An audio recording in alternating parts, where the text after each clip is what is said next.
I got that phone call. Are you Judy Malinowski's mom? And I remember thinking, what a strange question. And they said, this was the hospital and we have your daughter, that I should come now.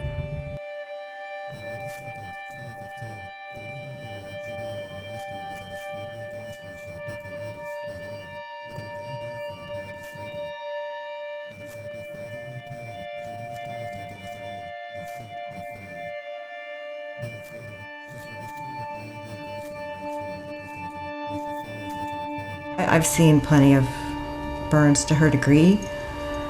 I can't say I've seen many that have survived. Judy was my firstborn. I remember it like it was yesterday. It was the happiest time of my life. And she was just my best friend.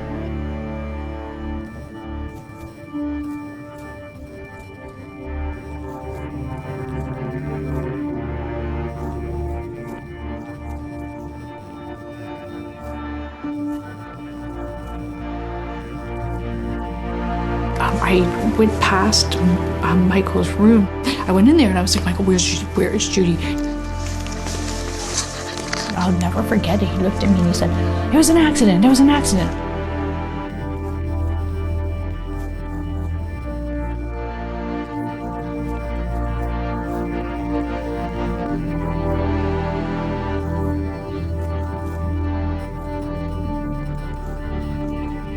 All I can remember is I just started screaming, tell me there's hope, tell me there's hope, tell me there's hope.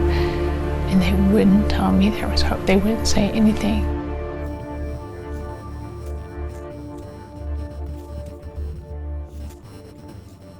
We have an equation which is based on the patient's age and percent burn.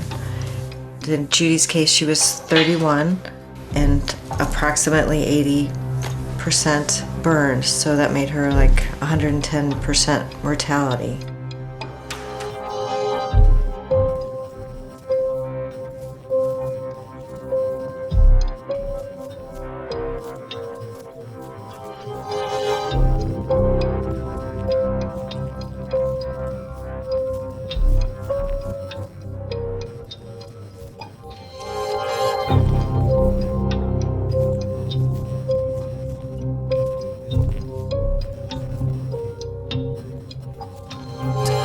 We were concerned with Judy passing and us not getting anything on the record.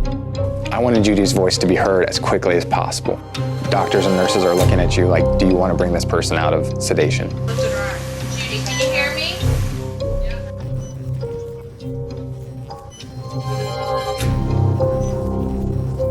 Okay, are you hurting right now? Okay. All right. Would you mind if someone asked you a couple questions about what happened? Stay calm, Jude. Stay calm, baby. I remember leaning in to talk to her. I don't even know if she can hear me. Judy, this is Detective Phil Higgins from Buchanan. Can you hear me? Yeah. Judy, did you spill gas on yourself? No. Did Mike spill gas on you? Yes. Yes? Okay.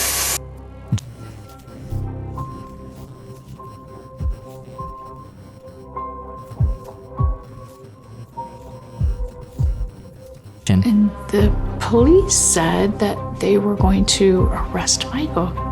I didn't understand. So what, am I under arrest or something? Right now, yeah, you are under arrest. What am I being charged with? You're going to be charged with felonious assault and aggravated arson.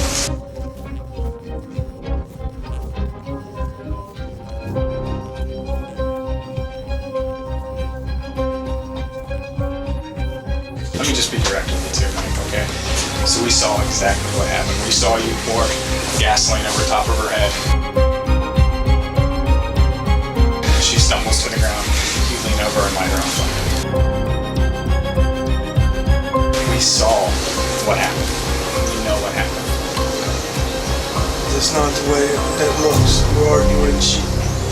She threw pop on my face, and then we was going back and forth with it, and then she come in and spit in my face, and I said, oh, wait here, you want to ruin my stuff up?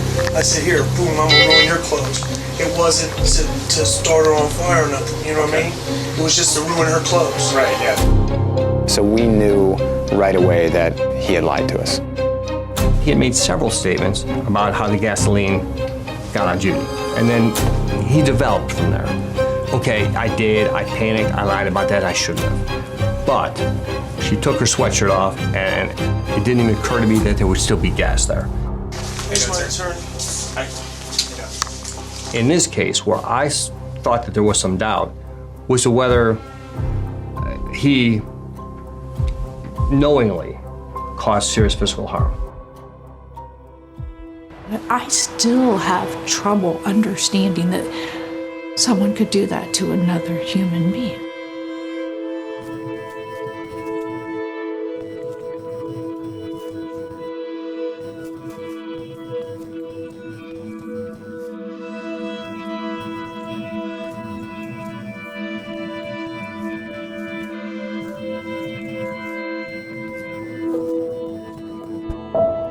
And there was nobody that Judy didn't love.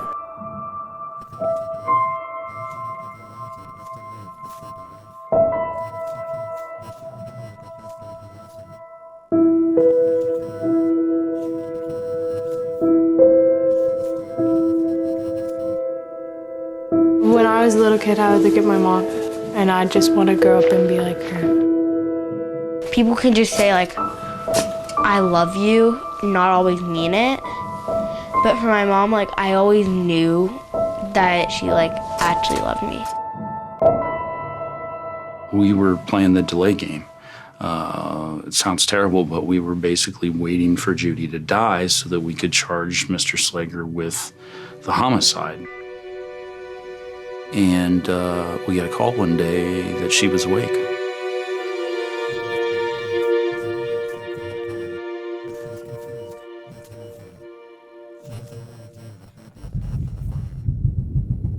I'm going to start by asking you your name. Judith Ann Malinowski. Do you know how many surgeries you've had? Over 50. And you're aware that you have coded 7 times, correct? Yes. You understand the prognosis is not good, correct? No. But you're fighting against it, right? Yes. It had to be explained to her that Mr. Slager was in jail. I remember her being emotional about that. She actually felt bad for Mike at that point.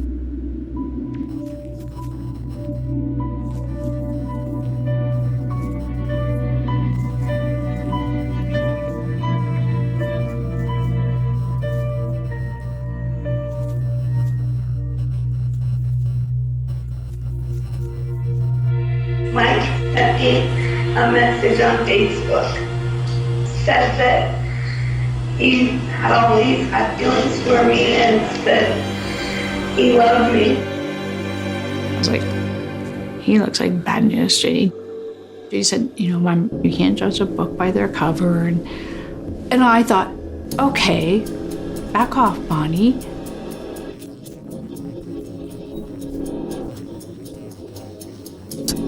He has theft, domestic violence, menacing, aggravated menacing, making a false police report, domestic violence, aggravated menacing, assault, aggravated menacing, domestic violence, assault, domestic violence, assault, domestic violence, endangering children, domestic violence, endangering children, rape, which was, I think, pled down to a sexual battery. So he began to, I would say, dote her, like just messaging her and just everything I guess a girl wants to read, especially, where Judy was in her life. Did you have a diagnosis and a surgical procedure when you were 27 years old? Yes, ovarian cancer. Okay, thank you. And you had some complications as a result of that surgery, correct? Yes. I was placed on very strong painkillers. I got addicted to them. And she had told me, Mom, I'm getting addicted to this pain medicine. And I said, Judy, it's fine. Just take them as the doctor prescribes them. I realized that she was a binge user, and she would go and use and self-medicate whatever she needed.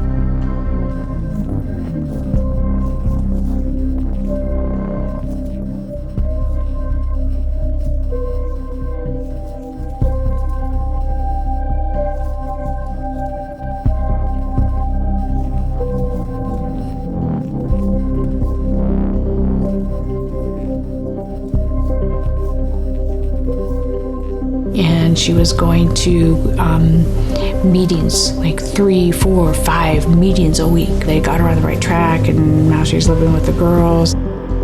She was doing the best she had ever done. Everything went downhill when Michael came into the picture. That's when drugs and all that came into play. He brought her drugs, she relapsed, so he had complete control over her. I don't think that Michael ever did drugs. He definitely preyed on women that had addiction problems.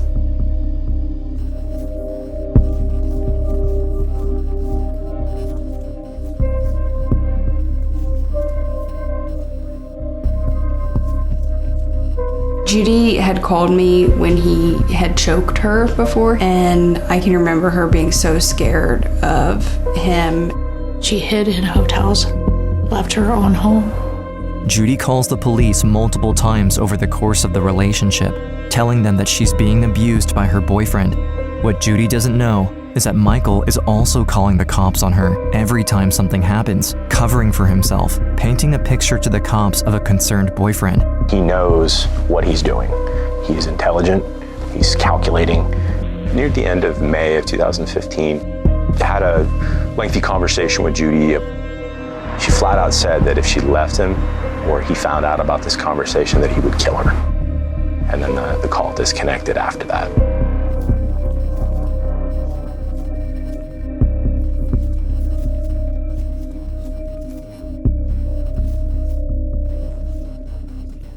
And yet, when I walked in, I definitely was like, that's not my mom. You just don't believe that that's who they're telling you it is. The surgery was in the hospital bed. And the surgery said, everything be alright. And when she asked me for a hug, I said, no, you're hurt. Because I didn't want her to get hurt.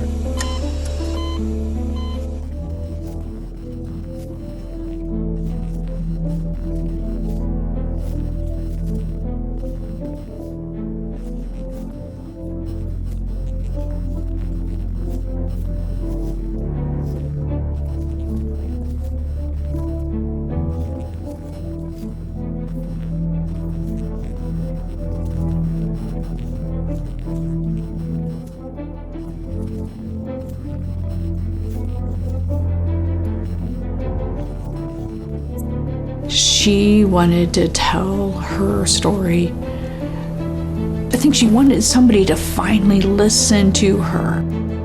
this might be the only chance Judy gets of testifying. If she survives, Michael escapes the murder trial. But if she dies, Michael will be charged with murder, and her testimony will be on the record as evidence against him. But then, something happened. And your previously entered not guilty plea and pleading a no contest plea in this matter. Correct, Your Honor. Slager changed his plea from not guilty to no contest, and that way he avoided a trial, and she was not able to testify. He silenced her again. There's nothing we could do. What are you gonna do? The Gahanna woman doused with gasoline and set on fire. She will never get the chance to testify against her ex in court. And the judge sentenced him to 11 years in jail. The maximum sentence Michael could receive for dousing her in gasoline and lighting her on fire was 11 years, which is very similar to the penalty you would receive for lighting a car on fire. Judy has a life sentence, and her children have a life sentence, and with domestic violence, it's ugly, it's cruel. Mrs. Bowes was correct when she said this girl has a life sentence. And you've done it, and you haven't been sorry. You've done all the things that really show what a despicable individual you are. You really do seem like one of those people that have no soul, and you need to be incarcerated. That's all I have to say. Take him out. I can't. It's not fair. It's so hard when he just isn't even remorseful for anything. I don't mean to break down. I'm sorry. I'm trying so hard to stay strong, but it's just so hard.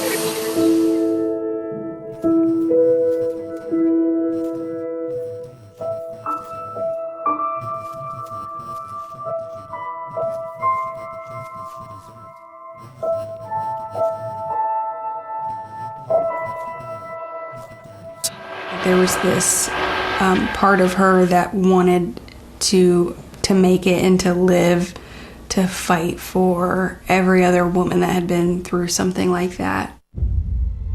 And she was willing to do whatever she needed to do to help change the law. Judy's law would increase the maximum sentence for intentionally disfiguring someone by up to 20 years. It's named after Judy Malinowski, who is still fighting to stay alive after being set on fire a year and a half ago. The law would not be retroactive, meaning it won't have any impact on her case. Still, Judy continues to fight for other survivors of domestic violence. Doctors say they really have no medical explanation as to how she is still alive, but Judy's mom, Bonnie Bowes, says she believes that Judy is fighting to see Judy's law through to the very end. All Judy wanted to do was help people. She fought so hard to help people and for justice. This is a miracle that she survived that with her spirit intact, her will to want to help other people intact. I just think her body was giving out before her spirit.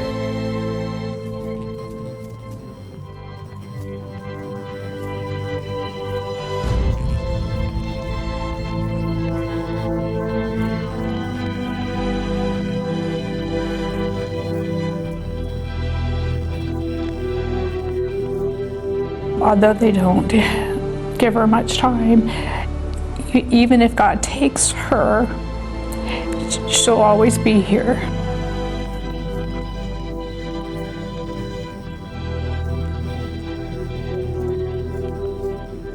And that's when they approached Judy about testifying to her own homicide. It was a long shot because it had never been done. Nobody had ever testified to their own homicide in the United States.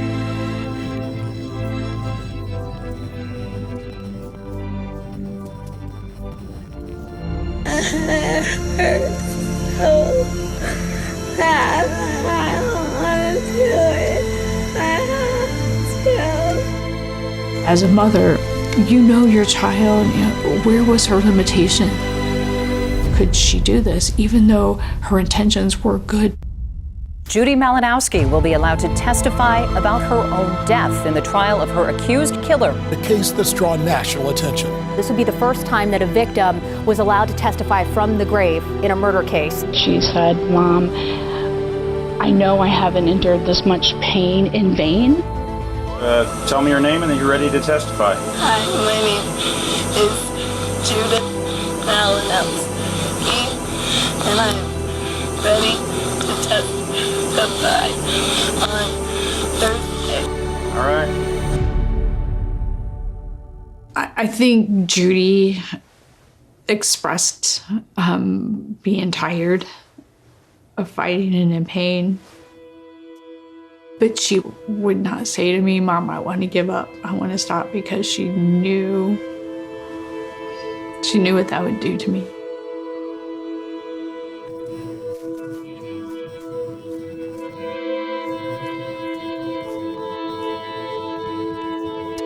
Judy Malinowski's mom, Bonnie Bowes, told me in an interview Tuesday her daughter's body can't take much more.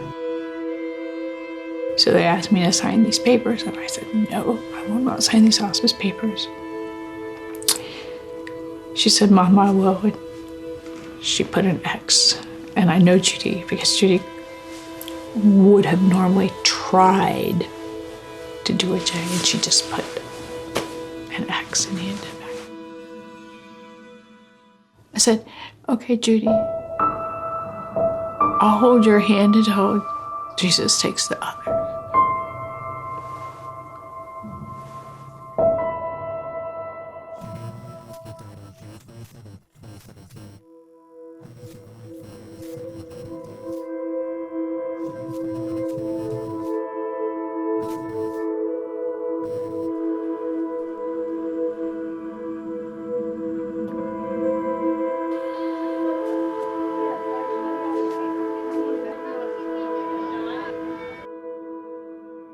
Today, I lost someone very important to me, my sister Judy. And she was my favorite sister for a very long time. Well, a new chapter in one family's long fight for justice. LA prosecutor Ron O'Brien calls this case unprecedented. Slager is now charged with 2 counts of murder and 2 counts of aggravated murder. He could get the death penalty if he is found guilty.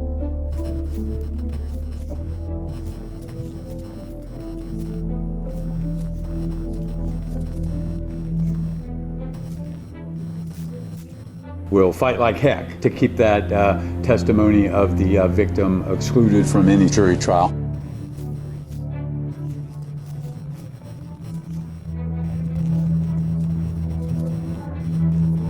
She went to her grave thinking that she did justice, and she told her story.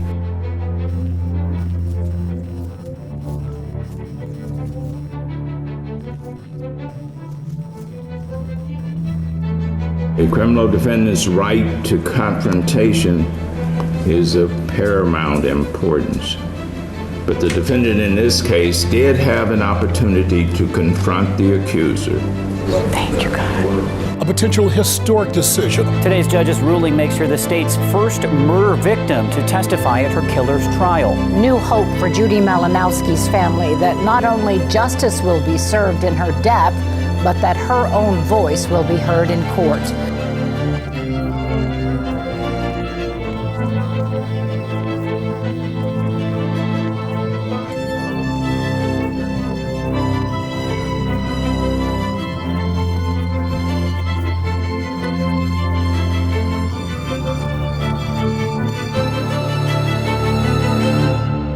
Could you please raise your right hand to the extent that you possibly can? Do you solemnly swear or affirm that the testimony you're about to give in this deposition will be the truth, the whole truth, and nothing but the truth, as you shall answer to God or under penalty of perjury? I do. Thank you. Now, Sunday, August 2nd, 2015. Do you recall that day? August 2nd, 2015, yes, I do. So when you were with Mr. Slager, you indicated that the two of you stopped at Speedway. What did you stop there for? To get cigarettes. We were arguing back and forth. Either one of us were very happy with each other. While he went inside, you got out of the truck and went behind that Speedway. What happened as you stood behind that Speedway? Mike came in a matter of no time at all around in his truck. He saw me and immediately slammed the truck in the park, got out, demanded that I got into the truck with him, called me all sorts of names. We argued for a good 5 to 10 minutes, and then I threw my pop on him. You threw a pop on him? Yes. He was extremely upset. He ran around to the other side of his truck, and he got his gallons of gasoline that he had cut to the back of his truck. He ran around to me and started pouring gasoline, started up my head and worked his way down. Some got through my throat as he did that. What's his demeanor as he's pouring the gasoline on you? Evil, just completely evil. He's not responding to any of my cries for help. Like, you want to throw a cop on me? See what I'll do to you, bitch. And how do you like this? I looked at him and he pulled a lighter out of his pocket and he started walking towards me. And I just remember crying and begging for help. And he let me on fire, and the look in his eyes went black, literally. I thought for sure I was dying. I just prayed to Jesus to please forgive me for my sins and to take care of my children. And did you at any time produce a cigarette and ask for a light? No. Okay. As a matter of fact, did you have any cigarettes on you? No.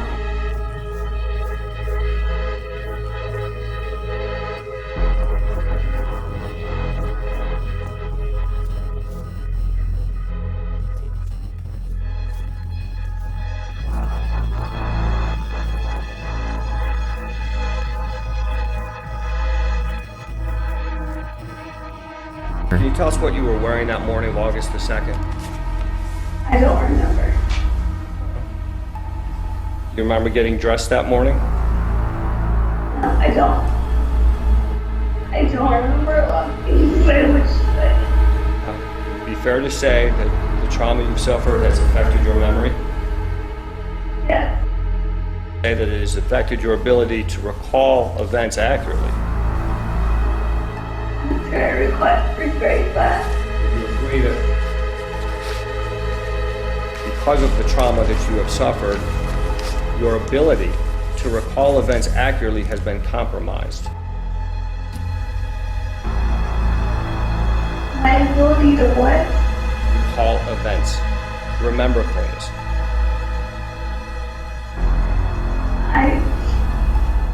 I can recall the events, but the missing details of them is what's hard for me to recall.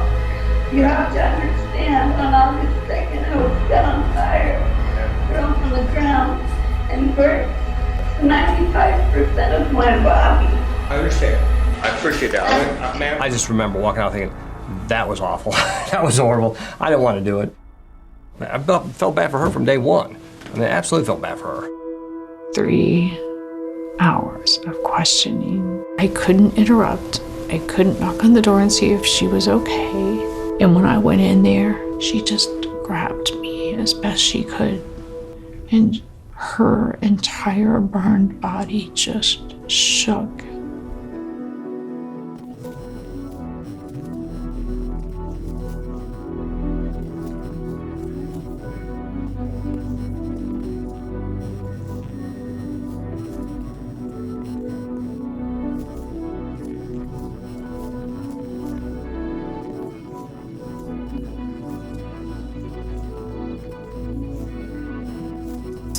Judy, I would just like you to state here, if you were to die from your injuries and Mr. Slager were to be convicted of having done that, I want you to tell a future judge what you want to see happen to Mr. Slager. I would like to see him charged with murder and do a life sentence. I think that he deserves that. She didn't believe in the death penalty. And while I very much think Michael Slager deserved to die for what he did, I think she had the right to tell the judge what penalty she wanted.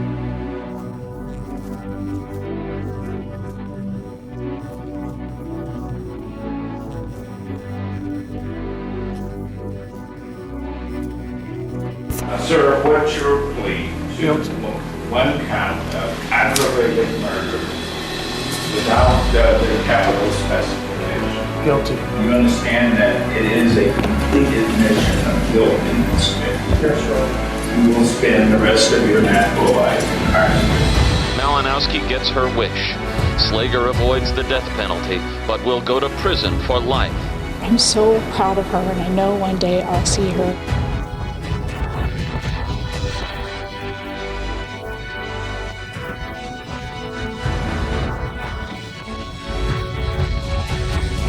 My mom taught me that you could stand up to anybody. An emotional day at the State House where two young girls say they will fight to carry on their mother's legacy.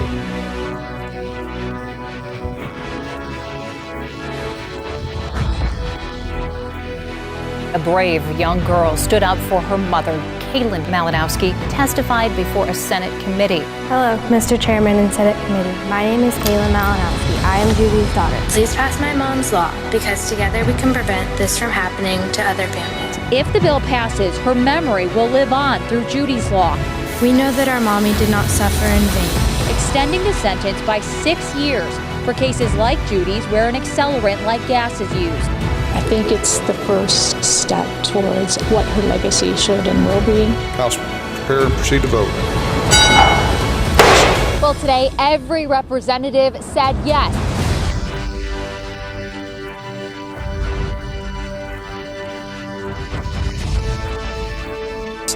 She was really brave. I admire her strength, and I definitely hope that that strength lives on through me.